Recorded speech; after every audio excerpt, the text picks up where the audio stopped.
Do elections impact the housing market? The 2024 presidential election is just months away. As someone who's been thinking about potentially buying or selling a home, you're probably curious about what effect, if any, elections have on the housing market. Buying or selling a home is a major decision, and it's natural to wonder how such a significant event might impact your plans. Historically, presidential elections have only had a small, temporary impact on the housing market. Here's the latest on exactly what's happened to home sales, prices, and mortgage rates during elections throughout the years. In regards to home sales, in election years, there's typically a slight slowdown in home sales during November. As Ali Wolf, chief economist at Zonda, explains, usually home sales are unchanged compared to a non-election year, with the exception being November. In an election year, November is slower than normal. This is mostly because some people feel uncertain and hesitant about making big decisions during such a pivotal time. However, it's important to know that this slowdown is temporary. Historically, home sales bounce back in December and continue to rise the following year. In fact,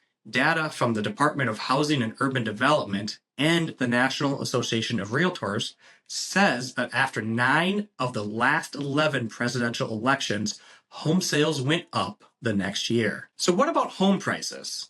Do they drop during election years? Well, not typically. As residential appraiser and housing analyst Ryan Lundquist puts it, an election year doesn't alter the price trend that is already happening in the market. Home prices are pretty resilient. They generally rise year over year regardless of elections.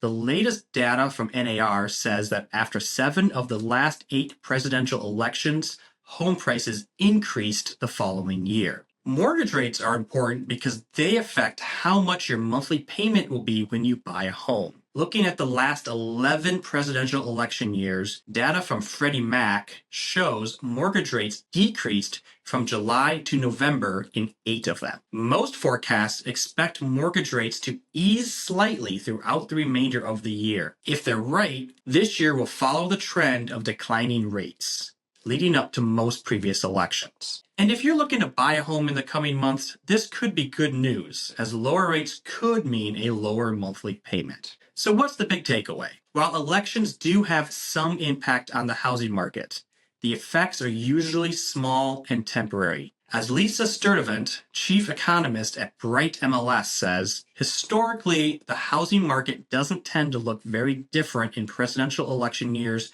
compared to other years. As always, call or email me with any questions. You can reach me or my team directly at jdholt@kw.com or give us a call at 608-345-6594. Thank you for taking the time to watch our video today, and until next time, be well.